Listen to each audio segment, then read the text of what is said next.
Chapitre 30. Une loge aux bouffes. Au milieu de tous ces grands mouvements, Julien était plus étonné qu'heureux. Les injures de Mathilde lui montraient combien la politique russe était sage. Peu parler, peu agir. Voilà mon unique moyen de salut. Il releva Mathilde et sans mot dire la replaça sur le divan. Peu à peu, les larmes la gagnèrent. Pour se donner une contenance, elle prit dans ses mains les lettres de Madame de Fervaques. Elle les décachetait lentement. Elle eut un mouvement nerveux bien marqué quand elle reconnut l'écriture de la maréchale. Elle tournait sans les lire les feuilles de ces lettres. La plupart avaient 6 pages. « Répondez-moi du moins, dit enfin Mathilde du ton de voix le plus suppliant, mais sans oser regarder Julien. Vous savez bien que j'ai de l'orgueil. C'est le malheur de ma position et même de mon caractère, je l'avouerai. Madame de Fervaques m'a donc enlevé votre cœur? A-t-elle fait pour vous tous les sacrifices où ce fatal amour m'a entraîné ?» Un morne silence fut toute la réponse de Julien. De quel droit pensait-il, me demande-t-elle, une indiscrétion indigne d'un honnête homme? Mathilde essaya de lire les lettres. Ses yeux remplis de larmes lui en ôtaient la possibilité. Depuis un mois, elle était malheureuse, mais cette âme hautaine était bien loin de s'avouer ses sentiments. Le hasard tout seul avait amené cette explosion. Un instant, la jalousie et l'amour l'avaient emportée sur l'orgueil. Elle était placée sur le divan et fort près de lui. Il voyait ses cheveux et son cou d'albâtre. Un moment, il oublia tout ce qu'il se devait. Il passa le bras autour de sa taille et la serra presque contre sa poitrine. Elle tourna la tête vers lui lentement. Il fut étonné de l'extrême douleur qui était dans ses yeux. C'était à ne pas reconnaître leur physionomie habituelle.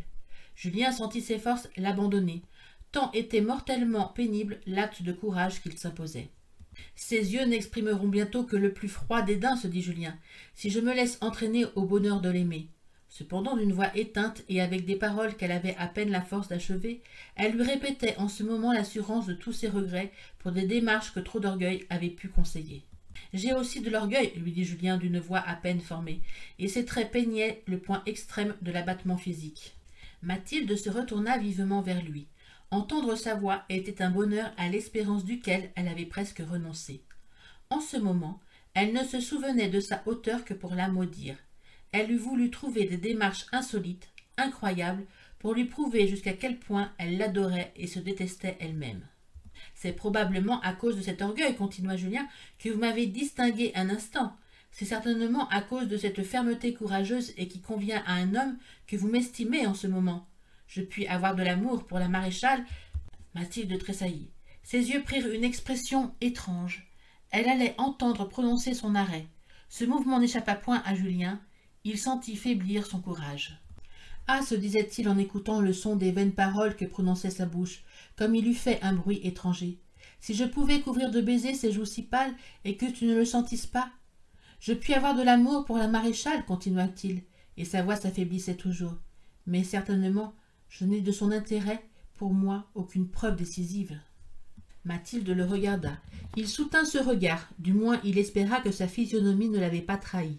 Il se sentait pénétré d'amour jusque dans les replis les plus intimes de son cœur. Jamais il ne l'avait adoré à ce point. Il était presque aussi fou que Mathilde. Si elle se fût trouvée assez de sang-froid et de courage pour manœuvrer, il fût tombé à ses pieds en abjurant toute vaine comédie. Il eut assez de force pour pouvoir continuer à parler. « Ah, Korassov !» s'écria-t-il intérieurement. « Que n'êtes-vous ici? Quel besoin j'aurais d'un mot pour diriger ma conduite ?» Pendant ce temps, sa voix disait: « À défaut de tout autre sentiment, la reconnaissance suffirait pour m'attacher à la maréchale. Elle m'a montré de l'indulgence, elle m'a consolé quand on me méprisait. Je puis ne pas avoir une foi illimitée en de certaines apparences extrêmement flatteuses sans doute, mais peut-être aussi bien peu durables. »« Ah, grand Dieu !» s'écria Mathilde. « Eh bien, quelle garantie me donnerez-vous » reprit Julien avec un accent vif et ferme et qui semblait abandonner pour un instant les formes prudentes de la diplomatie. « Quelle garantie? Quel Dieu me répondra que la position que vous semblez disposé à me rendre en cet instant vivra plus de 2 jours? L'excès de mon amour et de mon malheur si vous ne m'aimez plus, lui dit-elle en lui prenant les mains et se tournant vers lui. Le mouvement violent qu'elle venait de faire avait un peu déplacé sa pèlerine. Julien apercevait ses épaules charmantes. Ses cheveux, un peu dérangés, lui rappelèrent un souvenir délicieux. Il allait céder. Un mot imprudent, se dit-il, et je fais recommencer cette longue suite de journées passées dans le désespoir.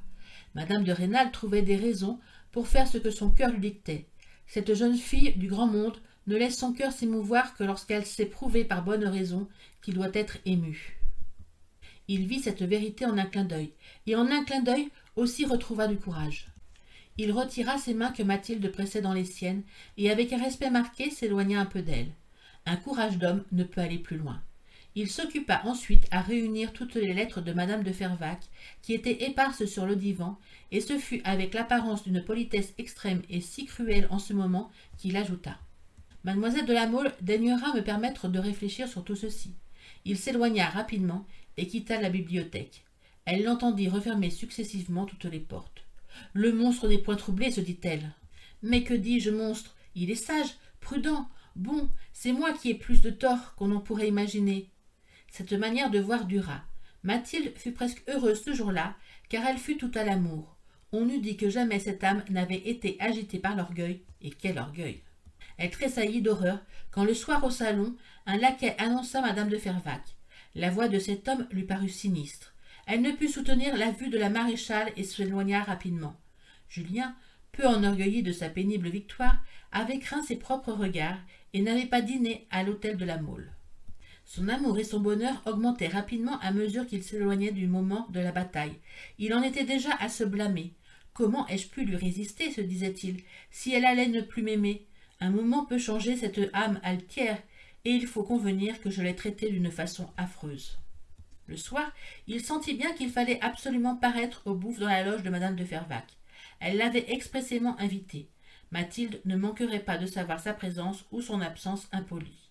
Malgré l'évidence de ce raisonnement, il n'eut pas la force au commencement de la soirée de se plonger dans la société.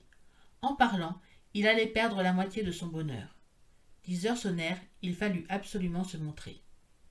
Par bonheur, il trouva la loge de la maréchale remplie de femmes et fut relégué près de la porte, et tout à fait caché par les chapeaux. Cette position lui sauva un ridicule. Les accents divins du désespoir de Caroline dans le Matrimonio Segreto le firent fondre en larmes. Madame de Fervaques vit ces larmes. Elles faisaient un tel contraste avec la mâle fermeté de sa physionomie habituelle que cette âme de grande dame, dès longtemps saturée de tout ce que la fierté de parvenue a de plus corrodant, en fut touchée. Le peu qui restait chez elle d'un cœur de femme la porta à parler. Elle voulut jouir du son de sa voix en ce moment. « Avez-vous vu les dames de La Mole ?» lui dit-elle. « Elles sont au 3e. » À l'instant, Julien se pencha dans la salle en s'appuyant assez impoliment sur le devant de la loge. Il vit Mathilde, ses yeux étaient brillants de larmes. « Et cependant, ce n'est pas leur jour d'opéra, pensa Julien. Quel empressement !» Mathilde avait décidé sa mère à venir au bouffe, malgré l'inconvenance du rang de la loge qu'une complaisante de la maison s'était empressée de leur offrir. Elle voulait savoir si Julien passerait cette soirée avec la maréchale.